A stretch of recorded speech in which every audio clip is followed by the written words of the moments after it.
public ce qu'a dit Priscilla. D'accord? Ça reste entre nous. Ok. Voilà, tout ce qui est, quand on dénonce, c'est pas qu'on a peur, mais c'est prudent et ça protège donc tout le monde. Alors, je vais partir comme ça, puis on va voir. Alors, dans ce qu'il faut comprendre un petit peu dans la suite de ce qui est dit, des cours. Donc, il y a Abraham, donc père élevé, et donc il devient Abraham, le père d'une multitude. Sarai, princesse, qui devient Sarah, donc c'est-à-dire le souffle de l'épouse. Et donc ils vont enfanter. Je vous donne ça, c'est par rapport. Alors je vais pas dénoncer ce soir, c'est pas la peine. Mais donc Abraham et ça, vous allez voir, c'est intéressant. Vous pouvez faire même un petit croquis. Je l'ai fait, mais j'ai pas eu le temps de le mettre sur Excel. Alors oui, Rosalina et Jonathan sont, excusez-moi, j'ai oublié de dire, sont absents ce soir parce qu'ils sont à l'aéroport, tout ça, mais ils sont là avec nous, hein, de cœur. Donc, ils vont enfanter 2 fils, Isaac et Ishmaël. Ok. Avec Rebecca, donc Isaac va donner la lignée Yaakov, donc et Ésaü. Et Yaakov va représenter ce vol dont j'ai parlé, donc le supplanteur. Hein, il vole l'héritage, il vole la bénédiction. Pourquoi? Parce qu'il y a une grande force. Et là, il y a une grande intelligence des choses. Et ce qu'il faut comprendre, il faut qu'on devienne des Yachar-El, c'est-à-dire des Israël. Yaakov, qui est le talon, donc il a été percuté donc à la hanche par l'ange de l'Éternel. On ne comprend pas cette dimension. Et pourquoi la hanche? Dans l'hébreu, c'est la partie dans laquelle se développe la force. Donc chez les hommes masculins et les femmes, donc une autre force, mais qui est pas la même, peu importe. Et ça, c'est comment dire, toutes nos pensées tournées vers nous, mais même Yaakov aimait Hachem, mais il fallait qu'il soit frappé parce que c'était un homme d'étude, enfin, c'était un homme intérieur, il était féminin, Yaakov, alors que Ésaü, son frère, était très chasseur, enfin voilà, c'était un homme de la campagne. Et donc ce Ekev, ce talon, va se transformer en Israël. Et ça nous apprend, chacun de nous, on a tous des points où nous avons des talons. Des talents, c'est-à-dire qu'on croit que nous avons reçu de la force de Hachem, que nous avons reçu de la lumière de Hachem, que nous avons reçu une part de la vérité de Hachem. Or, ça, on ne reçoit rien. Yaakov, c'est celui qui croit avoir reçu. Ben non. Et c'est là que la clé du corps intervient. Nous ne sommes que, j'ai entendu le mot artère tout à l'heure, et c'est ça, hein, j'ai donné un enseignement, j'ai donné cette partie où nous ne sommes que des canaux, mais ça part tellement vite. C'est-à-dire, on dit oui, c'est bon, puis peut-être 2 jours après, ou très, très, très vite, mais parce qu'on aime Hachem. Alors, c'est comme si on voulait. C'est ce qu'a fait Myriam avec. Ça, c'est très mal compris. Donc, avec Moshe, avec Moïse. C'est quand elle le dit simplement, mais Hachem ne parle que par Moshe. Non, non, non, il parle aussi par moi. Elle est reconnue comme prophétesse, hein, non seulement par les Juifs, mais par la Torah. Hein, et donc, elle entraînait, hein, puisqu'elle prenait les tambourins, tout ça. Et ça, il faut bien comprendre ça. C'est que euh, euh, nous sommes des canaux à disposition.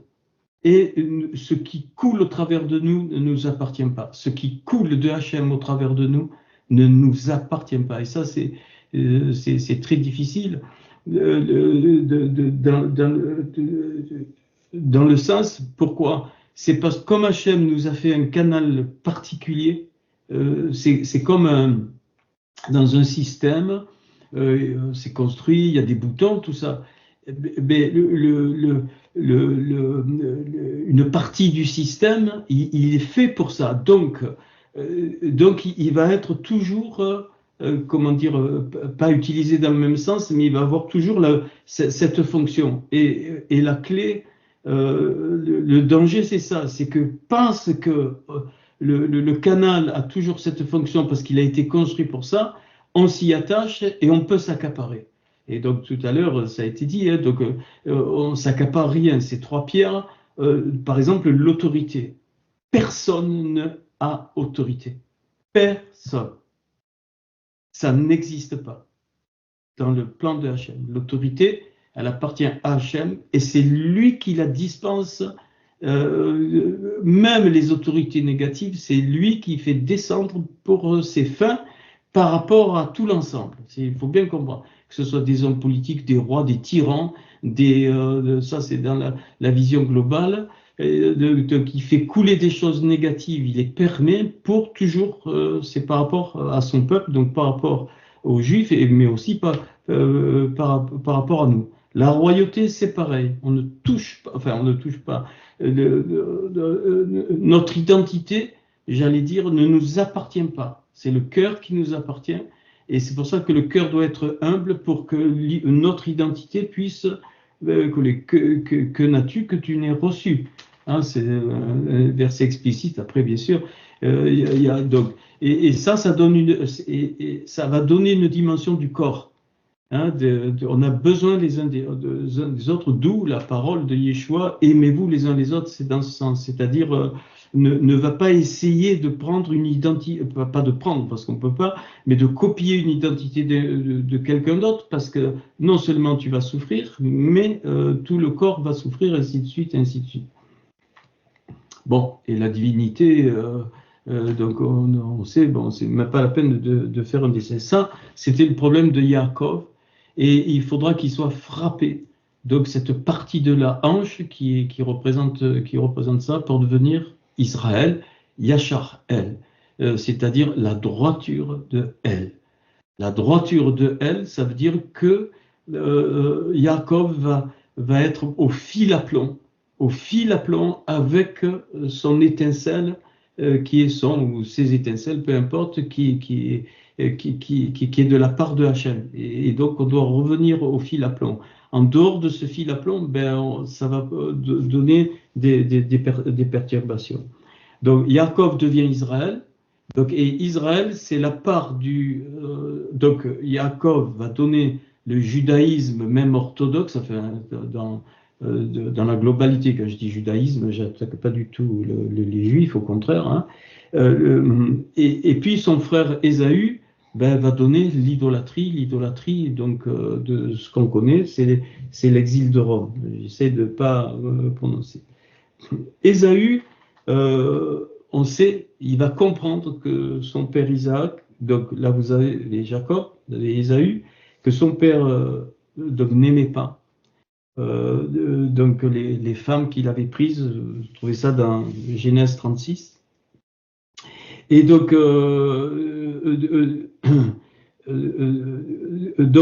Ésaü va prendre donc une femme qui s'appelle Ada, donc donc Ada, donc c'est la racine, c'est le témoin, et il va engendrer un fils Éliphaz, vous allez comprendre, donc c'est la même famille, donc vous voyez, vous pouvez tracer donc le schéma. Donc rappelez-vous et Mahalat, femme d'Ésaü, c'est la fille d'Ismaël. Donc maintenant vous transposez. Hein. Donc il se marie avec une fille d'Ismaël.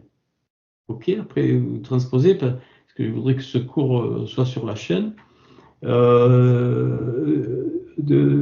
Ok. Et Ésaü, lui, va choper Ada. Donc, c'est clair. Donc, Ésaü donc, va prendre Ada, mais il prend pour femme Mahalat, fille d'Israël. Et donc, il prend une autre femme, Ada, et il va engendrer Éliphaz, qui, lui, va prendre Tima comme concubine et qui va donner Amalek. Et la boucle est bouclée. Amalek, c'est les Perses d'aujourd'hui, c'est l'Iran, donc entre guillemets. Là, juste que donc un seul verset, bon, vous comprenez donc ce système qui est corrompu, hein, donc et c'est face à ça que Élie va, évidemment sans le savoir, c'est face à ces choses que Élie va confronter les prophètes de Baal. Ça va donner dans tout le monde invisible, donc spirituel, toutes les énergies négatives des prophètes de Baal, évidemment, donc dirigés par Jézabel. Alors, donc, quand on a un petit peu ce schéma. Alors, je voulais juste vous donner. Bon, je crois que donc je l'ai pas là. Ok.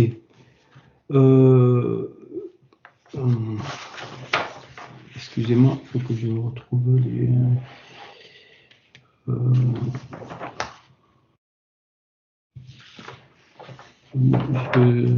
ne vais pas vous dire des bêtises. Je ne sais plus, je l'ai noté quelque part. Bon, c'est pas grave.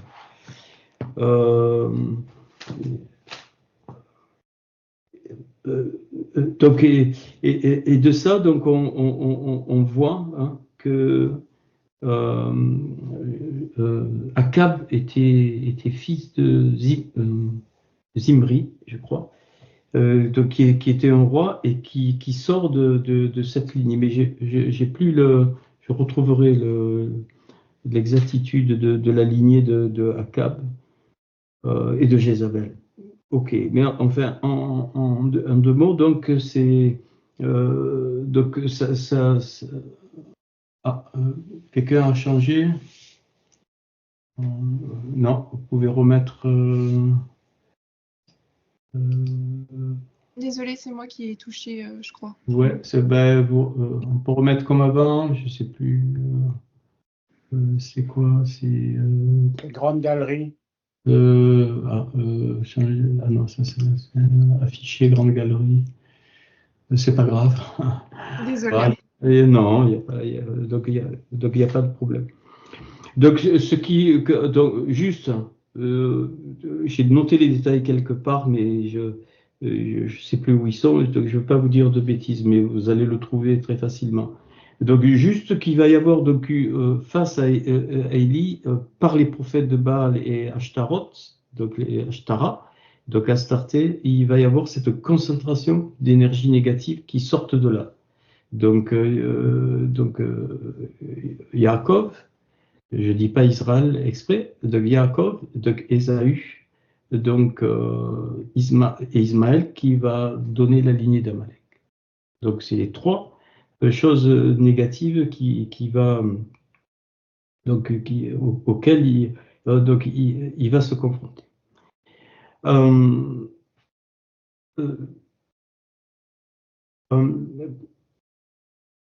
Alors, on va aller, excusez-moi, dans le partage. Bon, Jean-Marie a dû donc vous mettre donc ce fichier. Alors maintenant, on va aller un peu doucement pour être un peu précis. Donc on va prendre les 4 versets de Roi 18 qui sont donc fondamentaux. Donc c'est donc verset 32 donc à 35. Donc il est dit donc va ifne donc et avanaim donc et bâti donc les pierres. Alors voyez vous pouvez voir dessous ici un peu donc les mêmes valeurs et donc Fais un partage d'écran, Christian. ah oh pardon je croyais que je l'avais fait. Oui, c'est fait, hein. C'est Ouais. fait, on voit le partage. Donc vous le voyez. Ouais, je vois ton aussi écran pour moi. aussi. Ouais. Ouais. Moi, je vois Ouais. aussi. Peut-être Jean-Marie, t'as pas le bon mode. Non, moi, Oui, je ça vois va, je l'ai maintenant. Voilà, C'est il faut bon. mettre grande galerie, c'est ça? C'est ça, Jean-Marie? Il faut mettre grande galerie. Pour, Contenu. Ouais, c'est ça. ouais, Ouais, contenu. C'est ça. voilà. Alors, vous voyez que « bâti » correspond au mot la sagesse. Donc, et, tout le contenu correspond à l'huile. L'huile, rappelez-vous, donc sagesse, et donc dans l'hébreu, donc il est dit que le signe de la sagesse, c'est l'huile, c'est un symbole, c'est l'onction, ça sort de la rorma. Donc Yeshua et donc il était constamment dans la rorma, très très peu ou quasiment personne, peut-être à part Moshe et encore Moïse, qui pouvait rester dans cette sagesse de Hachem. Donc c'est pour vous dire comment il construit. Donc les pierres avenibles 108, donc c'est Emouna qu'on a traduit parfois, mais c'est le principe de vie. Le principe du Fils, c'est l'autel, 57, et Aben, donc le Fils, le principe du Fils, c'est Misbéar, donc l'autel. Béchem 342, donc Mikver, donc du tombeau, c'est-à-dire la résurrection de la vie, Yodevavé de Vayahas, donc dans le nom et il fit un fossé.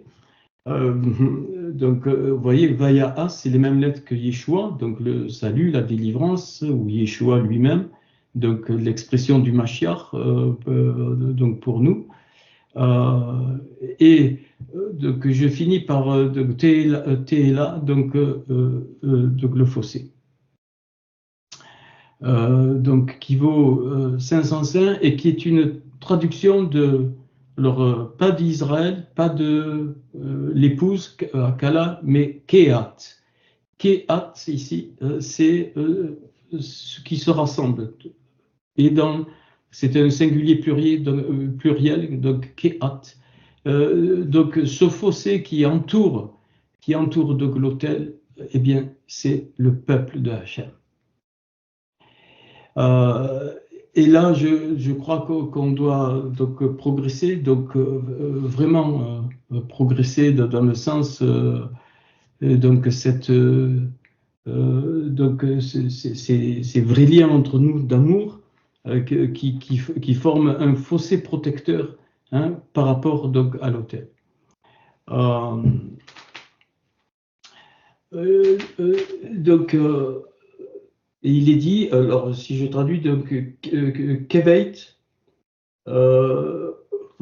Kevet c'est selon la capacité, mais vous voyez c'est Kebeit. Kebeit, c'est un bête ici, mais qui n'a pas le point, donc il se prononce Veit, ça veut dire selon la maison.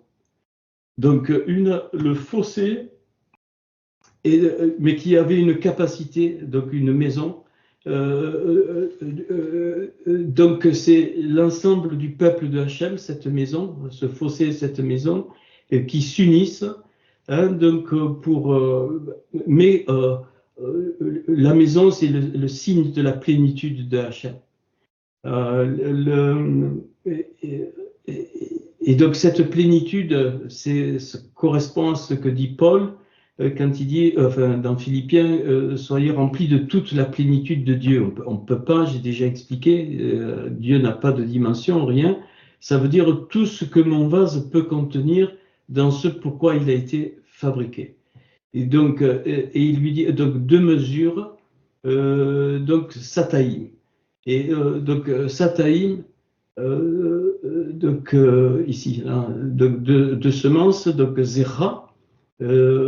Donc, c'est 2 mesures de semences. C'est la semence de la Torah qui va, donc, l'arbre de la connaissance du bien et du mal, la semence de la Torah, et qui va produire la semence de la Shora ou de la Béchora. C'est la bonne nouvelle, parce que Béchora, ça fait 513. Donc, il y a donc, ici une impossibilité à séparer ces 2 semences. Et donc, ce fossé, eh bien, tout autour pour de l'autel, donc l'hémisphère. Donc, c'est la première. Alors, et donc cette huile ici, cette huile et les pierres, ça m'a fait penser donc à Genèse 28. Genèse 28, c'est Isaac qui envoie Jacob prendre femme chez Laban, hein, et qui est donc fils de Bethuel, frère de Rebecca. Et qui va donner donc la lignée que je dis. Et qu'est-ce qu'il est dit donc au verset 11? Il prit une pierre, on a traduit par il fit son chevet, c'est-à-dire il s'y coucha dessus, donc dans l'hébreu, il s'est couché sur la pierre. Et là, donc,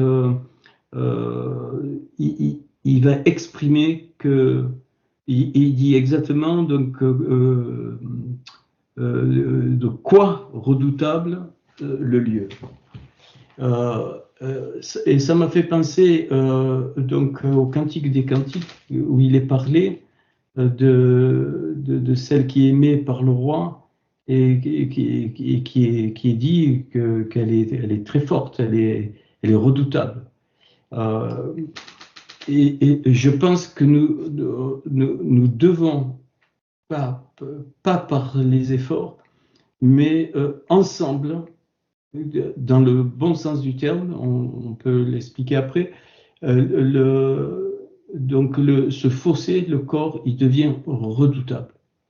Il devient redoutable et donc il permet à ce que toute la gloire de Hachem descende sur cet autel communautaire. Alors, ça c'est donc c'est un point. Et verset 18 de ce Genèse 28, donc Jacob il dresse la pierre. Donc il a alors il est dit alors il adresse comme un monument et donc le monument c'est Matseva, donc qui a la même racine que Matzot, hein, et ça vaut 137. 137, remarquable, Tsalavia, c'est-à-dire la croix de Yah. J'ai expliqué ce que vraiment, c'est pas la croix chrétienne, la croix de Yah, et 137, c'est la montée dans les mondes. C'est les 7 séphirotes d'en bas, les 3 séphirotes des dizaines d'en haut, et puis la couronne, la Kéter unique, qui est la centaine. Et c'est remarquable parce que la physique quantique, grâce à Planck, a montré qu'on ne pouvait pas aller au-delà de ce qu'on appelle les quanta, dans l'infiniment petit. Après, il y a un mur, ce qu'on appelle le mur de Planck, vous pouvez donc vous renseigner, c'est-à-dire qu'on ne peut pas séparer au-delà de cette grandeur. Le temps, on peut prendre un dixième de seconde, un millième, ainsi de suite, 10 moins ce que tu veux, mais on ne peut pas. C'est 10 puissance moins 41, au-delà, on ne peut pas. C'est ce qu'on appelle la structure fine de l'univers. Eh bien, cette dimension-là, elle est caractérisée par le nombre 137. en physique. Donc c'est la jonction entre quoi? Les séphirotes d'en bas de l'infiniment petit, les séphirotes d'en haut, l'infiniment grand, et la transition entre les deux. C'est-à-dire que l'homme, il a été fait pour être entre les deux. Et donc, tout ce qui va être pour contrecarrer les énergies négatives qui sont envoyées, eh bien, va se faire dans cette dimension. Donc il faut dresser cette pierre, donc la pierre qui va recevoir l'huile, donc il faut la dresser comme un monument. Excusez-moi, il paraît que Moïse bégayait, donc ça va. Et donc ce monument, eh bien, il va être couvert de l'huile de l'aroma qui ne nous appartient pas. Ça va de plus tard, ça va se transmettre par ce que j'appelle une onction communautaire. Il y a donc l'huile individuelle, mais elle est faite pour donc l'huile communautaire ou l'onction communautaire. Il y a une onction. Quand je dis communautaire, c'est pas dans le sens classique, hein, c'est dans le sens vraiment un vrai peuple, un vrai peuple de Hachem, qu'il soit juif ou non juif. On a des lois différentes, mais ça c'est pas un souci hein, pour Hachem. Donc c'est par le principe de la croix que ça se passe, hein, 137, donc la croix de Yah. Et donc alors en hébreu, donc c'est dit Shemen ol Rocha. Il met l'huile sur Rocha, sur la tête. Il met l'huile sur la tête de cette pierre. Et donc la valeur là, je vous le fais pas, mais c'est 606. Valeur 606 Tor, qui veut dire chercher, donc explorer, mais qui veut dire aussi, si on enlève le vav de Tor, ta vav resh, c'est la tourterelle, et donc, et en fait, ça symbolise, excusez-moi, donc c'est le même nom que Torah, mais sans le et, sans le souffle. Donc il faut chercher le souffle de la Torah. Qu'est-ce que ça veut dire, chercher le souffle de la Torah? Ça veut dire il faut qu'on s'active, et ça c'est la vraie prière, à chercher la vie de la Torah, à chercher la parole de vie, l'écrit qui est buriné, mais toujours nous devons avoir cet équilibre donc entre donc la lettre écrite et la lettre qui devient vivante. Pour les Juifs, ça sera Moshe qui va donner donc les tables, donc les lourotes, et pour nous, les Goïm, ça sera Yeshua. On va voir un peu plus loin. Ok. Donc voilà. Et il donna le nom de Bethel à la ville, c'est-à-dire la maison de Hachem, maison de Dieu.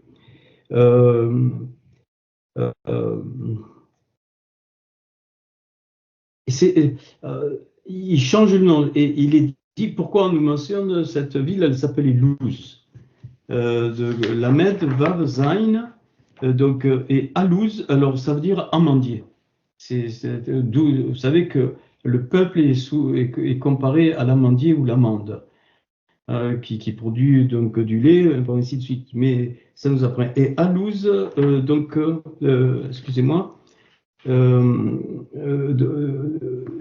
donc, c'est pour ça, excusez-moi, qu'il a été mis une branche d'amandier dans le sein du tabernacle. C'est-à-dire que donc, cette branche d'amandier qui avait fleuri, et rappelez-vous, donc, il y a le vase avec la Torah, il y a donc la Torah, donc le vase donc en or, et il y a la branche d'amandier qui avait fleuri et donc la Torah.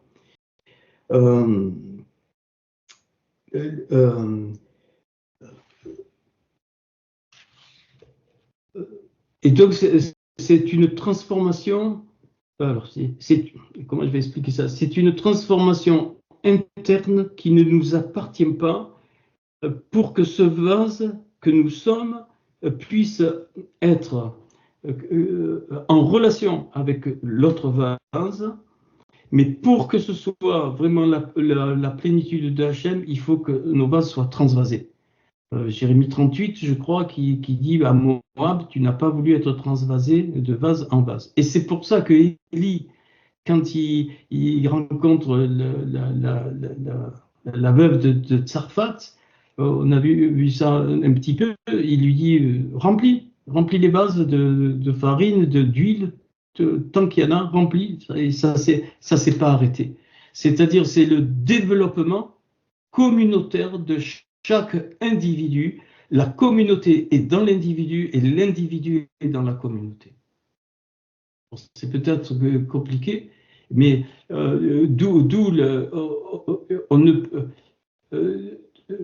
concrètement, je ne peux, comment je vais exprimer ça, quand un membre du corps souffre, tout le corps souffre, ça on le sait, mais ça c'est le premier niveau, mais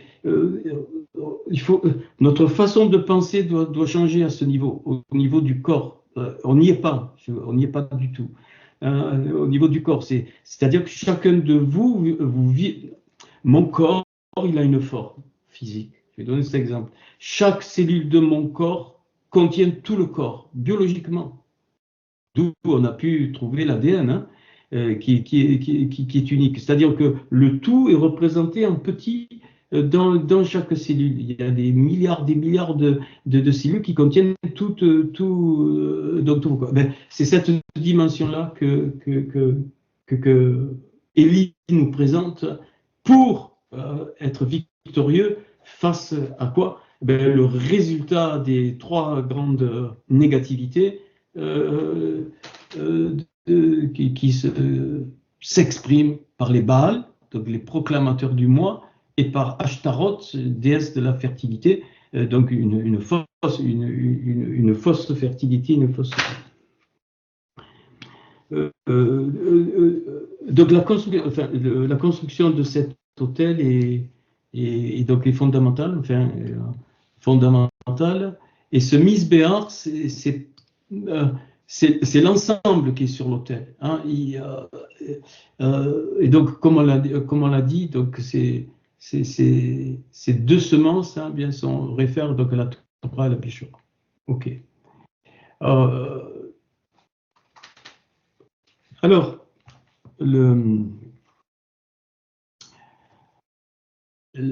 j'ai pas mentionné, mais je le fais maintenant. Donc, 4 versets. Vous voyez ce que ça peut représenter, donc le 4. Donc le nombre de mots 47, le nombre de lettres 148, 4 fois 47, 4 fois le nombre donc de mots. Et donc là, vous avez, les lettres sont plus petites que les mots. Les mots sont formés de lettres. Mais vous voyez que vous avez donc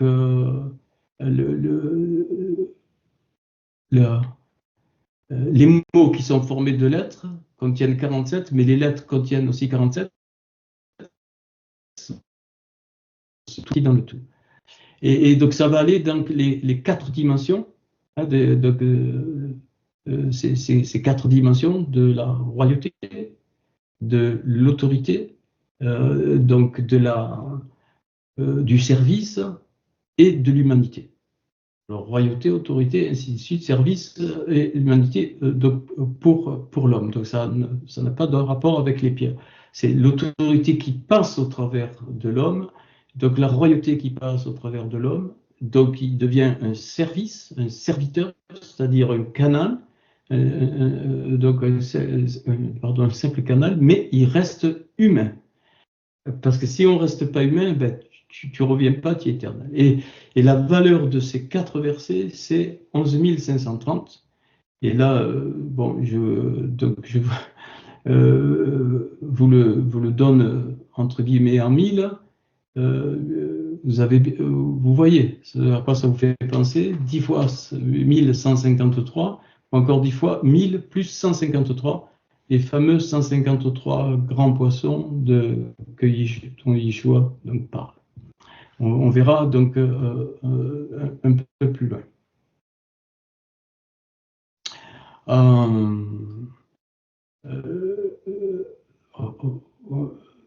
Donc voilà. Ok. Donc il arrange et arrangea donc vailloré donc et altim donc les bois donc il découpe donc le taureau, tout le contenu du taureau est donc à part donc et il le met sur donc il le met sur les bois. Le taureau ici, donc à part, représente notre force humaine, tout le contenu de notre force humaine. Ça ne veut pas dire qu'on doit la négliger, mais on doit la remettre donc à sa place. Donc c'est découpé. C'est-à-dire, et donc 474 ici, donc vaya netar, donc il coupe.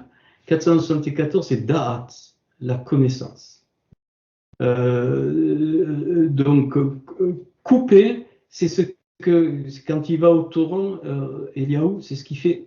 Donc c'est le kéret, c'est l'endroit de coupure. De coupure de quoi? De la coupure ou le dépeçage de tous nos points forts. Ça ne veut pas dire qu'on les supprime. Ça veut dire qu'on les remet donc à leur place.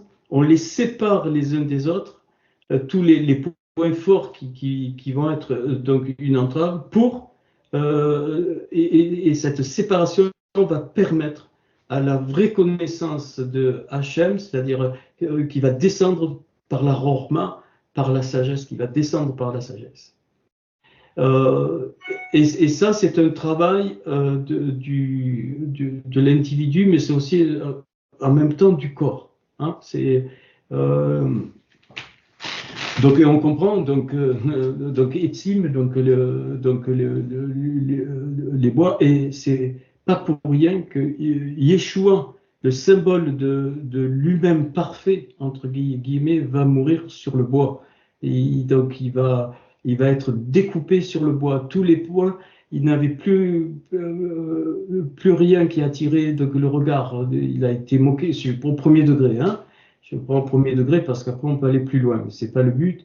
Il a même plus dit un mot quand on lui pose la question, mais es-tu roi? Il répond pas. C'était fini. Il est découpé. L'humanité est toute découpée pour que eh bien, la da'at, la connaissance, eh bien, puisse sortir et pour que nous puissions naître, nous les goïms, et qu'on devienne juifs de cœur, fils d'Abraham, par les mérites de Yeshua.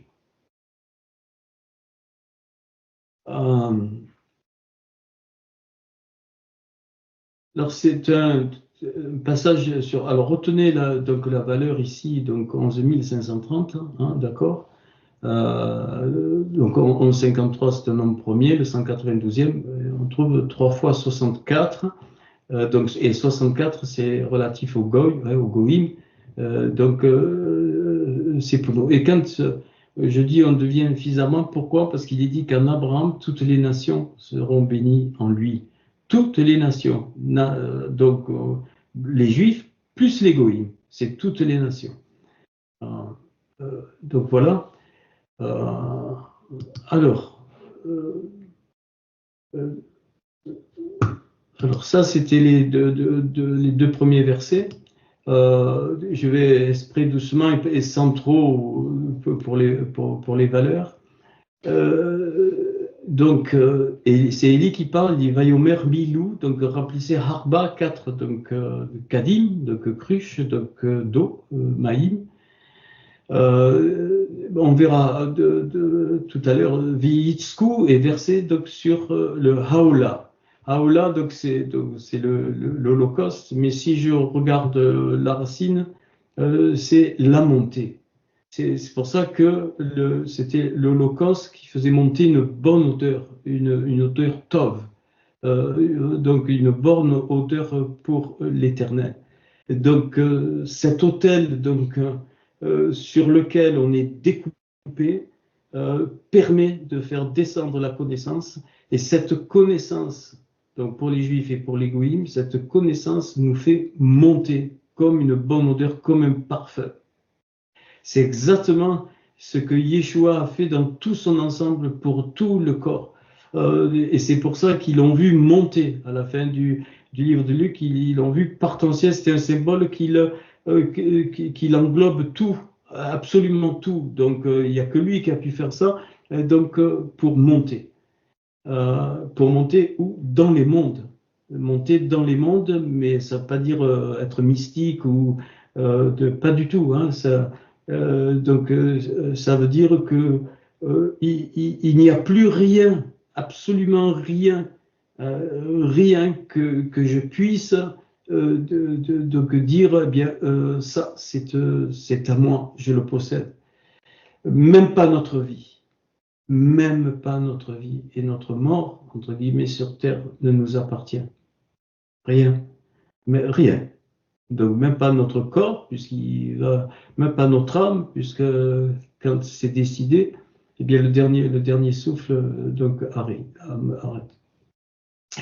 Donc l'Holocauste est donc sur les bois, donc est versé donc sur l'Holocauste, donc ces 4 cruches, ça je les mentionnais déjà. Pour moi, c'est les 4 Béchorim, les 4 bonnes nouvelles, les 4 évangiles. Donc, et c'est l'eau. Mais c'est une eau qui se transforme en vie. Rappelez-vous que le premier miracle de Yeshua à Cana, donc c'est que l'eau dans les cruches s'est transformée en vin, c'est-à-dire donc en vie. Donc c'est la connaissance d'Ahat qui se transforme en arbre de vie. Parce que la Da'at, la connaissance, ce n'est pas, c'était pas destiné à il fallait qu'il soit cultivé et qu'il connaisse. Hachem n'a jamais dit qu'on ne connaîtrait pas, mais en revenant donc à la définition de la Da'at, en hébreu, c'est joindre les différences. Da'at, qui est la porte du temps. Donc la porte du temps, ça veut dire que ça va se traduire par des civilisations sur la Terre, par tout le temps, toute l'histoire, hein, toute l'histoire de l'humanité, de l'homme. Donc, Vayoner chez nous, donc Vaï chez nous, et donc 2 fois, ils firent 2 fois. Vayomer Shaleshu 3 fois, 3 fois. Alors ici, c'est donc tout ce que là qu'on voit. Donc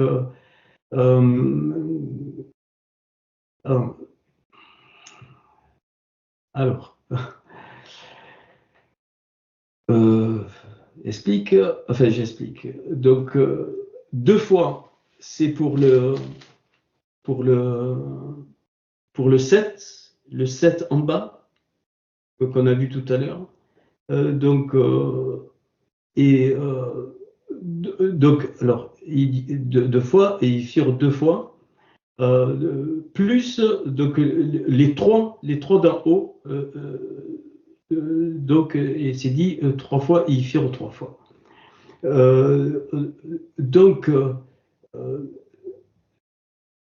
on le fait, mais c'est commandé donc c'est commandé par Hachem, hein, donc enfin c'est donc Élie. Alors et quand on regarde ces 4 versets, donc la première lettre c'est le Vav ici en vert, la dernière lettre de ces 4 versets c'est le Mem, et les 2 lettres centrales c'est le Aleph et le Vav.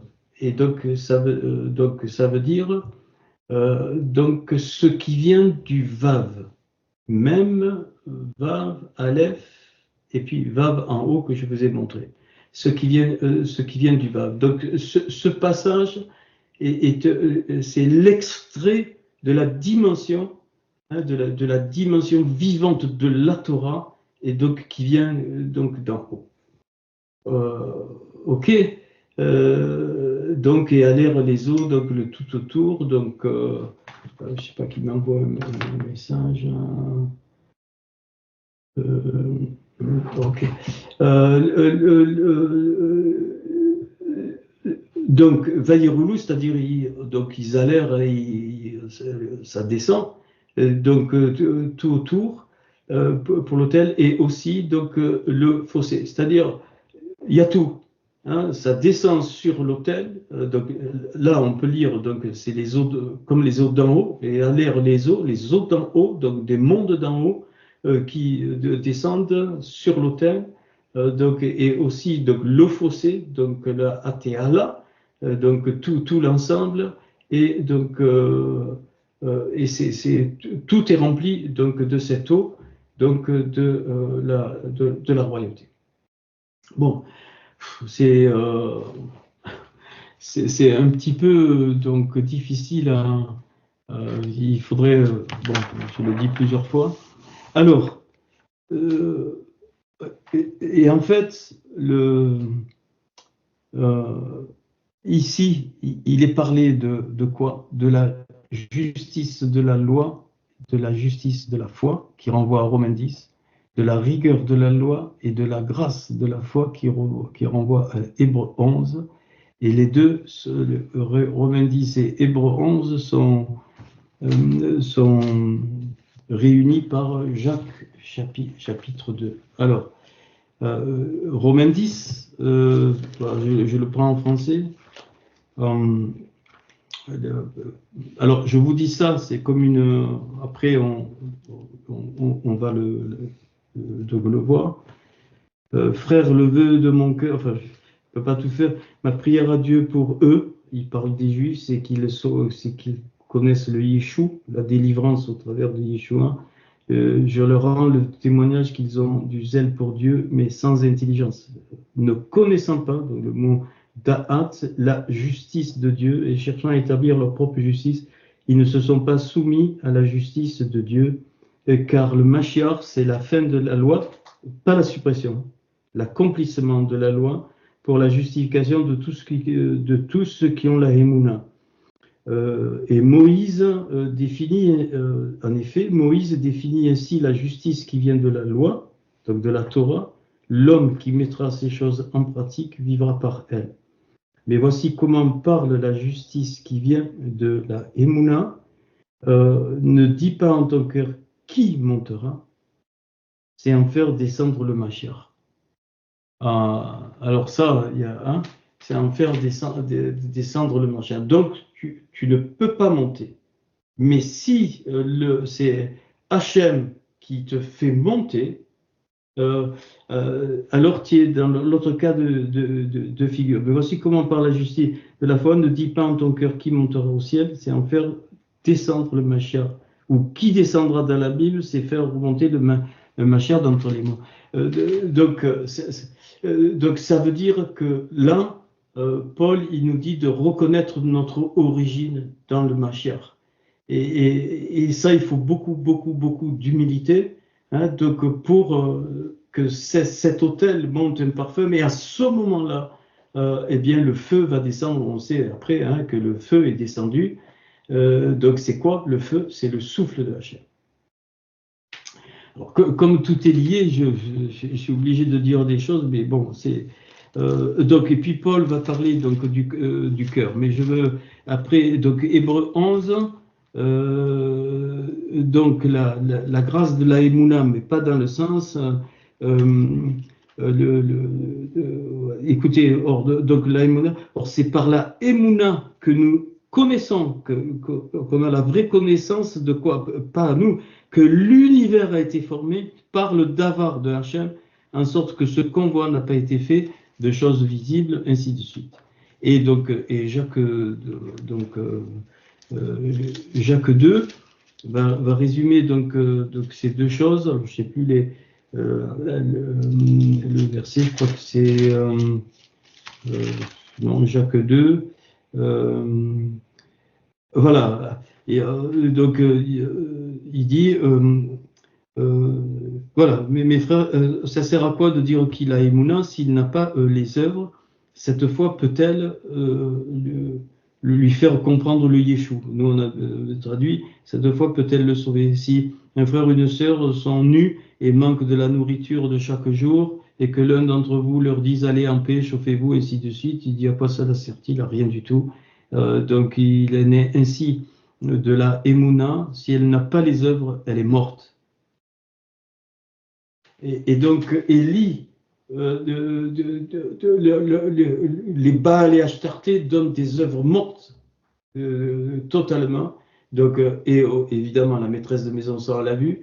Et donc Élie va en fait par cette dimension de l'autel ressusciter les œuvres vivantes, mais avec le concret. Abraham, notre père, ne fut-il pas justifié? Maintenant, on comprend pourquoi. Par les œuvres, lorsqu'il offrit son fils Isaac, tu vois que la Emouna agissait avec le maasé, c'est-à-dire les œuvres, et que par le maasé, par l'ouvrage, eh bien, la Emouna fut rendue parfaite, tam, c'est-à-dire complète, donc qui se répand dans tout le corps. Ainsi s'accomplit ce que dit l'Écriture. Abraham donc eut la Emouna, le bitaron à Hachem, et cela lui fut imputé à quoi? À justice. Donc c'est ça en fait donc la justice donc de la Emouna. Alors maintenant je reviens un peu pour vous donner donc cette valeur 11 530, bien remarquable. C'est exactement la valeur de deux versets, Exode 34, 28 et 29. Alors, j'en ai oublié peut-être un. Oui, ah non, il est ici, il est en bas. Donc, deux versets donc, qui parlent de quoi? C'est quand il y a donc le Moshe donc, monte pour recevoir à nouveau, puisqu'il avait cassé les deux tables de la loi. Eh bien, ces deux versets, Exode 34, 28 et 29, ont exactement la même valeur que les quatre versets donc, dont on vient de parler. Et donc, il fut là, donc, bon, je ne vais pas prendre l'hébreu, mais vous avez la phonétique, hein. Donc, Vaï, Sham, Dogim, il fut là avec Yod et Vavé, donc 40 jours donc, et 40 nuits. Il y en a donc Élie, il a eu aussi ce jeûne, puisque quand il part, donc l'ange lui donne la nourriture, et avant qu'il arrive, c'est dans Élie, on voit qu'avec la force que lui avait donné la nourriture, il marcha 40 jours. Donc ça veut dire qu'il a pu manger. Un autre a eu les 40 aussi, c'est Yeshua. Et c'est pour ça que quand il y a le monde de la transfiguration, les trois tentes, et c'est pour ça que Élie va faire avec les cruches 3 fois. Les 3 tentes, c'est quoi? On le sait. Donc, c'est une pour Yeshua, Moshe et Eliaou. C'est les 3 qui ont jeûné 40 jours, donc qui ont accepté la totalité de l'épreuve. 40, c'est donc la totalité de l'épreuve. Donc, alors, retenez ici, donc l'Érem, l'eau, donc pas de pain, quand Dieu dit pas de pain, donc manja, donc non manja, et eau non bu, et donc Vumaïm, donc l'eau chata. Ok, alors j'ai colorié des valeurs qu'on va donc utiliser, et puis à ce moment-là, donc Vaïtov, donc il écrit donc sur quoi? Les Alurot 443, donc les tables. 443, c'est Behemet, en vérité. Donc, Et d'Averi. Donc les paroles, mais c'est des paroles vivantes, pourquoi? Parce que Bérouar, ça fait 216. Rouar, c'est 214, et Bérouar, c'est 216. 617, donc abrite l'alliance, c'est la Torah, c'est la même valeur que la Torah. Et Oseret, donc 10, les paroles. Donc il écrit ces 10 paroles. Et en fait, Élie, quand il fait tout ce trafic, enfin, il exprime donc la Torah vivante qui va libérer toutes les énergies positives par le feu et qui va contre, parce c'est l'ensemble, hein, le fossé, rappelez-vous, donc c'est l'ensemble. Alors, ces petites valeurs grises, donc orange, la valeur grise ici, donc 31 et 78, le pain, non. Le pain, non, c'est Be-Emouna. Le pain, non, et on obtient Be-Emouna, ça veut dire quoi? Ça veut dire que Hachem, il nous dit, c'est pas parce que tu manges du pain, c'est pas parce que tu connais, c'est pas parce que tu connais par cœur, ainsi de suite, non, que les choses vont se passer. C'est parce que tu acceptes que tout vient de la Emouna, le principe de vie. 31, 78, ça fait donc 109. Donc ici, puis le second 31, 96.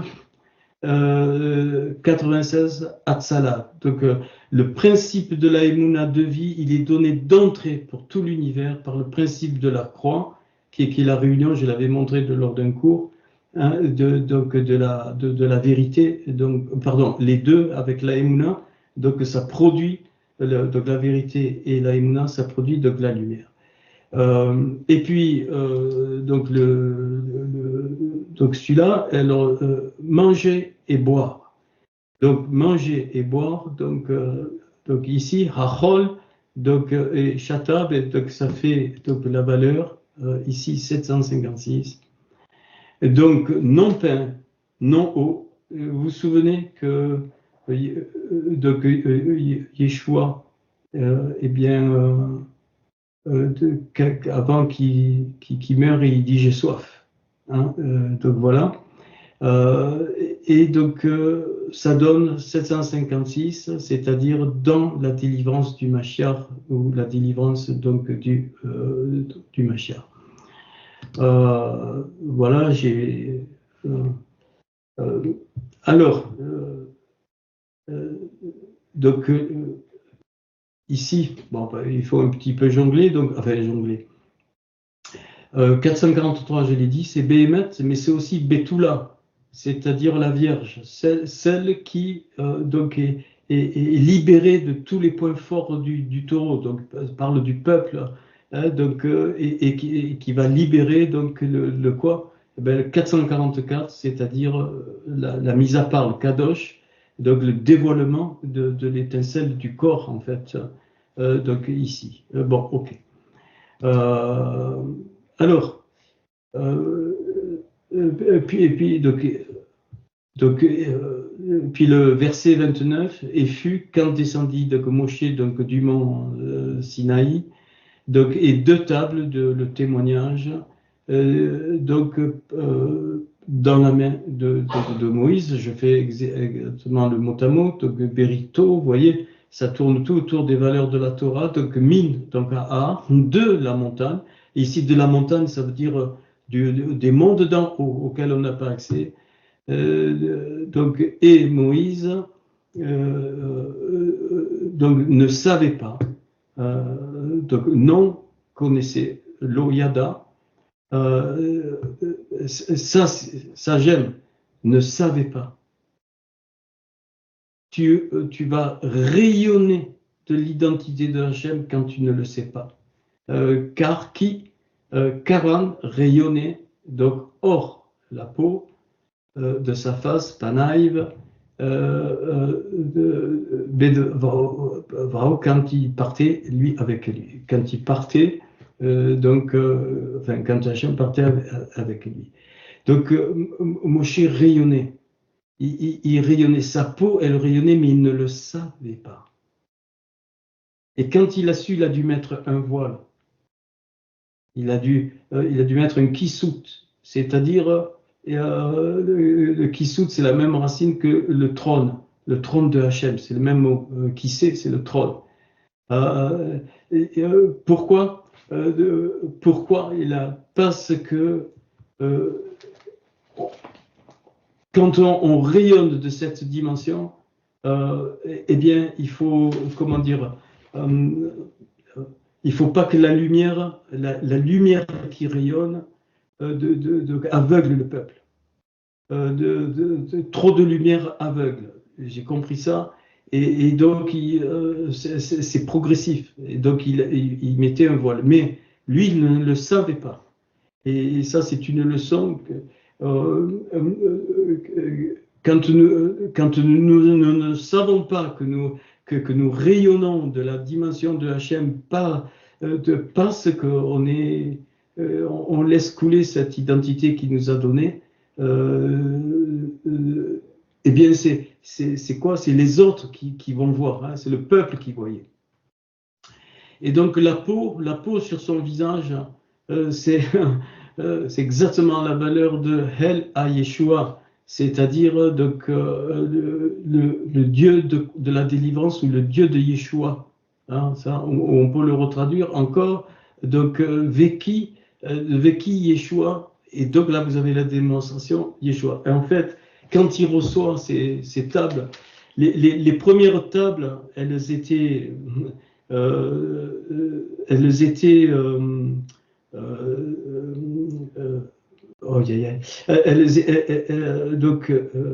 étaient écrites, des deux côtés. Des deux côtés, on trouve ça dans Exode 32:16 ici. Mais alors, déjà en valeur, si je prends ici ici, donc où chénit les deux lourotes tables et doutes du témoignage, et donc ça me donne une valeur de 12,83 donc ici, et c'est exactement donc Torah Vebeshora, et de c'est couplé avec le seul monde Genèse 26 qui vaut 153. Donc, pour atteindre les nagas, c'est pour atteindre, ça veut dire frapper aussi, ça peut s'opposer, mais c'est aussi pour atteindre, pour te toucher. Et ces 153 grands poissons, j'ai montré donc une partie, qu'est-ce que c'est qui va faire que la Torah et la Béchora se touchent, se rejoignent, s'atteignent? Eh bien, c'est le livre des psaumes, les 150 psaumes, et les trois dimensions, les 150 poissons en passant, et les trois poissons supplémentaires qui sont au-dessus, qui sont la lumière, la Emouna et la vérité de Gloémet, ou encore le chemin, la vérité et la vie. Donc c'est la même chose, ça donne 153. C'est remarquable. Alors, les premières tables qui étaient écrites, les étaient quoi? Gravées, rarout, donc hol, donc alurot, donc sur les pierres. Alors, gravé quoi? Ici, donc Behemet avec la vérité, hol sur, donc ça va donner donc 543, donc bravo, et donc gravé, rarout, mais c'est magnifique. C'est les premières lettres ici, c'est quoi? C'est le même mot que Ruach, le souffle, ce qu'on a traduit plus tard par le Saint-Esprit. Et quand donc l'Esprit est descendu et qui a donné donc le livre des actes, donc le souffle saint, à ce moment, pardon. Donc ça fait 11,57, donc c'est ces trois mots qui finissent les tables écrites, et on retient Torah Vebeshora, les mêmes ici, Torah Vebeshora, mais cette fois c'est Vayahu, donc 27, Vayahu, et que soit Torah et Beshora. Et c'est ça renvoie à quoi? Donc aux deux lumières dans Genèse Yehior, va Yehior, soit lumière et soit lumière, que la Torah apparaisse et donc la Béchora. Mais alors voilà. Alors je pourrais, il y a peut-être j'aurais des donc des donc des questions, parce que je voulais vous donner d'autres références, mais ça va être trop. Et donc, et en fait, Élie, ce qu'il fait avec cet autel, enfin en symbolique, Élie, ce qu'il fait avec cet autel,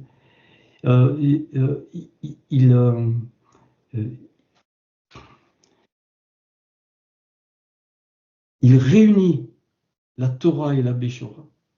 C'est le seul moyen. On ne peut pas négliger une et l'autre. Donc pour confronter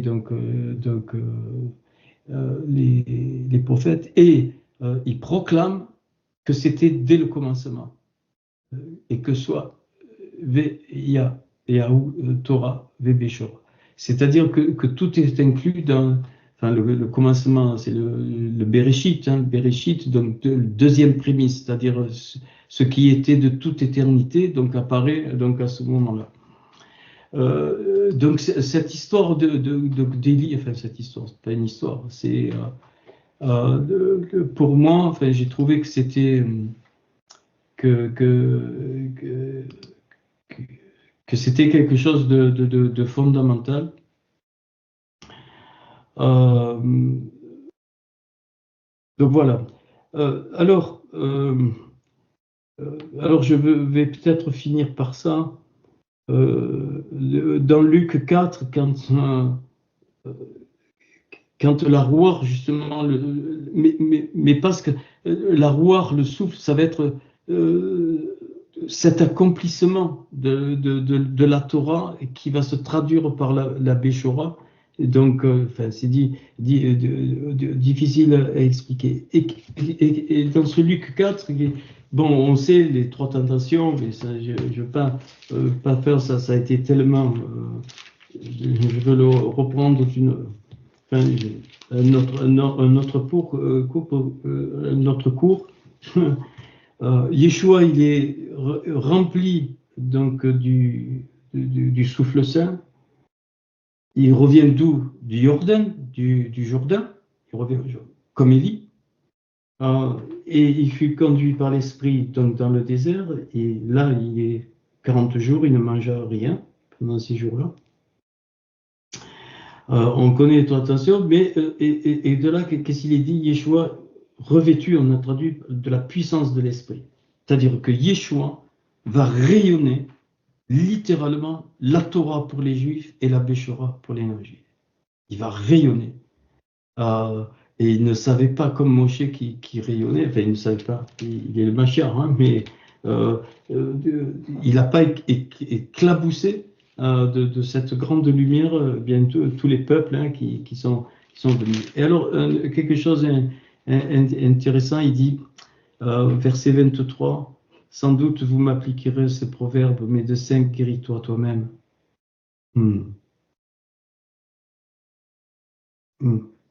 Il peut sortir de quelqu'un une très très grande lumière et lui-même, il peut être complètement à la croix. Et vous me direz, fais ici dans la patrie tout ce que nous avons appris que tu as fait à Capernaum. Mais ajouta-t-il, je vous le dis en vérité, aucun prophète n'est bien reçu dans sa patrie. Ça, c'est pour la génération d'Élisée. Là, tout ce qui est donc les profondeurs de la Torah et parfois des passages révélés par la Béchora ne sont pas forcément reçus. Peu importe, le mot prophète, c'est pas un homme, hein, et quand même particulier. Je vous le dis en vérité, aucun prophète n'est bien reçu. Je vous le dis en vérité, il y avait plusieurs veuves en Israël du temps d'Élie. Pourquoi il mentionne ça? C'est ce que je viens de dire, c'est le cours de ce soir. Lorsque le ciel fut fermé 3 ans et 6 mois, et qu'il y eut une grande famine, et cependant Élie ne fut envoyé vers aucune d'elles, si ce n'est vers la femme veuve à Tsarfat, dans le pays de Tidon. Ce qu'on a vu. Qui devra être transformée avec la résurrection des fils pour qu'elle ne soit plus maîtresse de maison. Puis une autre mention qui est très intéressante, c'est dans le deuxième livre des rois, chapitre 5, il y avait aussi plusieurs lépreux en Israël du temps d'Élisée. Il mentionne Élie, il mentionne Élisée. Il y avait aussi plusieurs lépreux en Israël du temps d'Élisée, le prophète, et cependant aucun d'eux fut purifié, si ce n'est Naaman le Syrien.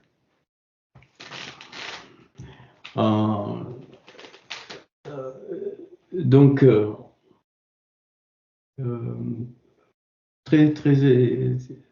ok. Les lépreux en Israël, la lèpre en Israël, Myriam a chopé la lèpre. Quand elle a dit, mais Hachem ne parle que par toi, Moïse.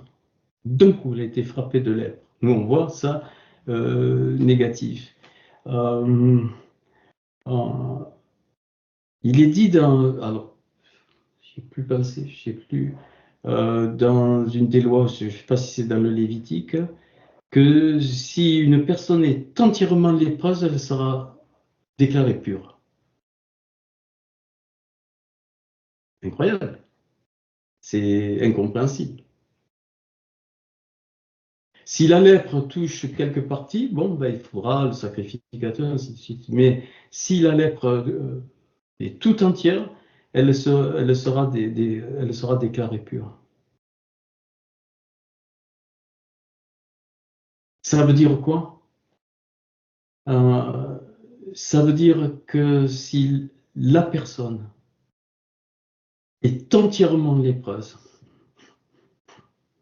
c'est-à-dire que elle est entièrement à la disposition de Hachem, et la lèpre, comme Naaman, ça signifie que elle ne peut rien ajouter d'humain à l'identité que Hachem lui a donnée. Et ça, ben, pas tous on est entièrement lépreux. Et enfin, pas tous, on n'est pas entièrement donc lépreux. Bon, enfin, donc dans le passage, après, bon, nous devons travailler à être entièrement lépreux. Ce que Naaman a fait. Quand il pensait que le prophète Élisée allait venir. Donc, il dit, mais comment? Il n'est pas venu au-devant de moi, moi je suis le capitaine. Et il comprend. Il dit, trompe-toi 7 fois dans le Jourdain, le fleuve qui descend. Et donc, là, il comprend de quoi? La grandeur de Hachem et que c'est Hachem. C'est Hachem qui choisit les canaux. Qui choisit. C'est Hachem qui les crée, c'est Hachem. Et sans cette notion, peut-être je dis, oh, oui, mais je sais tout ça, je ne sais pas. Mais sans cette notion de je sais pas comment dire, de l'omniscience, je ne sais pas, j'ai pas de mots, grandeur de Hachem, le corps ne peut pas devenir un autel, ne peut pas devenir un fossé autour de l'autel, et donc la Torah et la Béchora ne peuvent se réunir pour contrecarrer toutes les énergies négatives des Baal et des Ashtaroth. J'ai fini.